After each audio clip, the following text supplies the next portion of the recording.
بسم الله الرحمن الرحیم. دوستانو سلامونه، هیله ده چې صحتمند اوسئ. زه عبدالقدیر رحیمی یم او نن ورځ د تیرې ویډیو په ادامې سره غواړو چې د ورډ پروګرام دریم درس ته ادامه ورکړو.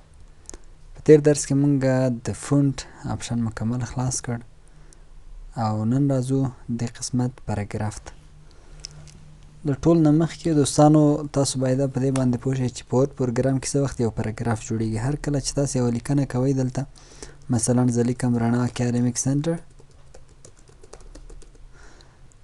کله چې تاسو انټر وکوئ یو نوی پاراګراف جوړیږي. یعنی که چیرې انټر مو ونه کوه او دې خط ته مو ادامه ورکړه، که 10 خطه وي یا 20 خطه وي خو چې تاسو انټر نه یې وهلی، دا یو پاراګراف دی. نو یو پاراګراف په هغه وخت کې بدلیږي، دویم پاراګراف کېږي، دریم پاراګراف کېږي کله چې تاسې انټر کلیک کړئ. نو دا آپشنونه چې نن مونږ وایو دا ټول د پاراګرافونو په باندې اپلای کېږي او تطبیقېږي. که چیرې مونږ او تاسې وغواړو له دې قسمت نه شروع کوو، که چیرې مونږ او تاسې وغواړو چې لیستونه ولرو، مثلا مونږ او تاسې ګرامر تشریح کوو. په دې ګرامر کې مونږ او تاسې اولنی چې دی مثلا سبجیکټ تشریح کوو، بیا ورپسې آبجیکټ تشریح کوو، ورپسې پروناون دی،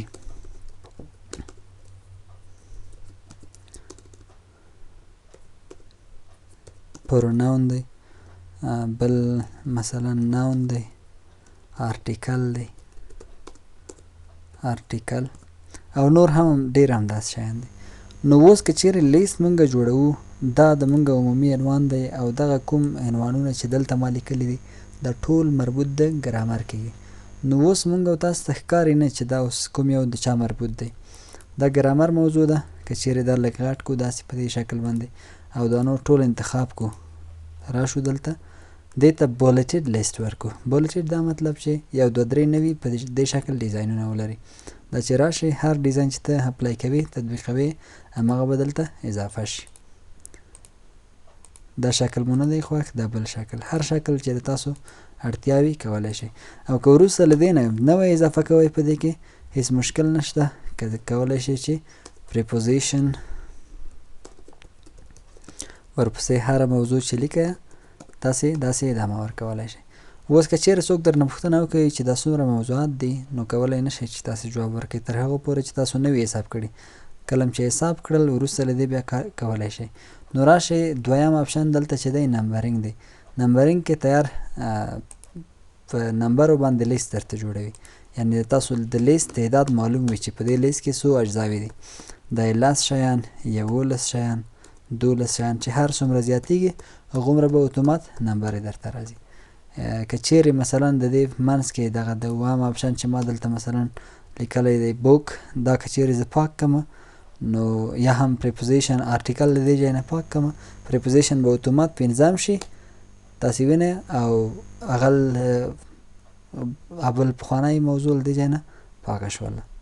نو را به شو په دې ځای کې همدغه لیست کې که چیرې دا لیست مونږ داسې انتخاب کو او راشو دلته دا ډیزاینونه دي. هر ډیزاین چې تاسو اړتیا وي ورته هغه کولی شئ. دا 1 2 3 دي، دا قوسونه ورسره دي، دا ای بی سی دي، غټ ای بی سی دی، دا لاتیني حروف دي غټ، دا واړه ای بی سی دي او دا هم واړه لاتیني حروف دي. ورسره خوا کې داسې 1 2 3 هم مونږ لرو. که چیرې تاسو غواړئ چې لیستونه جوړ کړئ په دې شکل کولی شئ. او ورسره خوا کې دلته دوستانو د که چیرې د سبجیکټ مربوط نور موضوعات تاسې دلته لیکئ. مثلا دلته لیکو چې سبجیکټ 1، د سبجیکټ مربوط یو موضوع لیکه سبجیکټ 1. سبجیکټ 1 دا مطلب چې اول سبجیکټ مثلا. نو په دې صورت کې دوستانو تاسو څه شي ته اړتیا لرئ؟ اوس یو نفر نه پوهېږي چې دا د سبجیکټ مربوط دی. د دې لیست ته په کتو سره، په دې شکل ته په کتو سره هر څوک دا احساس کوي چې دا سبجیکټ 1 هم د ګرامر موضوع د ګرامر مربوط ده. نو که چیرې غواړئ چې عمومي عنوان نه لرې کړئ، د دې لیست مربوط دی که د دې الیمنټ عنصر، نو راشئ دوستانو دویم دلته چې کله دا لیکل تاسې کوئ نو مخکې له دې لیکل نه دلته راشئ ټاب کلیک کړئ. ټاب مو چې ووهه دا اوس له ټولو له ورایه ښکاري چې دا موضوع هم د چا مربوط ده؟ د سبجیکټ مربوط ده. که چیرې دلته هر څومره ډېر لیکنې تاسې کوئ هیڅ مشکل نشته، بس ادامه ورکړئ. اوس دلته په دې بل آپشن کې دوستانو کولی شئ تاسې سره دې سټایل ور بدل کړئ. دا یو رقم سټایل دی، دا بل رقم سټایل دی. هر سټایل چې تاسو اړتیا وي په دې شکل باندې جوړولی شئ. هر یو ته چې تاسو اړتیا وي کولی شئ. بیرته راځو دوستانو، دا آپشنونه هم خلاص کړله. انشاءالله چې مشکل به پکې نه وي، تاسې عملي کار وکوئ، ډېر ساده دا جوړېږي. بل راځو دوستانو، که چیرې موږ داسې لیکنې ولرو اتومات، که چیرې دا پښتو وي، دري وي، انګلیسي وي، هر نوشته چې وي، که چیرې موږ وغواړو چې دا د دې الاینمنټ یا هم د لیکلو طریقه چې له کوم ځایه شروع سي، له منځ نه، له راسه خوا نه، له چپه خوا نه، نو معمولا اوس دا خو انګلیسي ژبه ده، نو که چیرې دا پښتو یا دري وی، ما به له راسه خوا نه شروع کړی وی. دلته به راشم، دا به ټول انتخاب کړم. دلته که چیرې غواړم چې له سنټر نه راته جوړ شي، نو یا کنټرول ای او یا هم دلته دا الاینمنټ کلیک کوم راته جوړیږي. او که چیرې ورته وایم چې له راسه خوا نه دې جوړ سي، له راسه خوا نه جوړیږي. اوس دا ټولې نوشتې له راسه خوا نه کېږي، همدې خوا ته راځي، ځکه دا انګلیسي ژبه ده. مثلا دلته انټر وکوم، د ما کرسر به چیرته وي، دلته راسه خوا کې به وي. ګورئ لیکل دلته کومه او دا ټول چپه خوا ته راځي، لیکل په دې شکل جوړیږي. اوس که چیرې داسې وي چې دا ټول انتخاب وي یا چپه خوا نه یا راسه خوا نه، تاسې دوستانو کتلی شئ چې دلته دغه نظم یې ښه جوړ دی، ښه منظم دی. دا ټول نوشتې له یوې خوا نه په یوه خط باندې جوړې دي. خو دغه خوا چې دا لږ ګډوډه ده. که چیرې غواړو چې دا ښه منظمه جوړه کړو، نو دا ټول به انتخاب کړو او را به شو جسټیفای ته. جسټیفای په دې شکل باندې کوي، په دې شکل یې جوړوي. بیا جسټیفای کې څو حالتونه لرو، یو جسټیفای لو ده، یو جسټیفای های ده، میډیم ده، ورسره خوا کې د بعضې فاصلې بیخي زیاته وي، او که چیرې عادي حالت کې راولی نو جسټیفای کلیک کړئ، فاصلې به یې ترې ختم شي. بل یو دی، دلته کولی شو چې موږ او تاسو دغه د مارجن له ختم نه د نوشتې تر شروع پورې دغه فاصله زیاته کړو. دا مارجن ده، دا کوم ځای کې چې موږ لیکلی نه شو دا حاشیه نومیږي.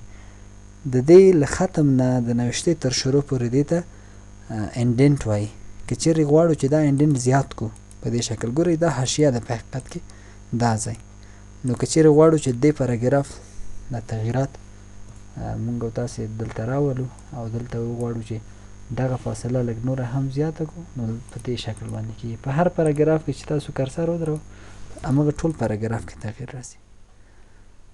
نو بل که چیرې دا بیرته کموئ، راشئ ډیکریز انډنټ ورته وایي، دې ته انکریز انډنټ وایي، دا هم ډیکریز انډنټ. دوستانو بل آپشن چې د مونږ دی هغه left to right direction او right to left direction دی.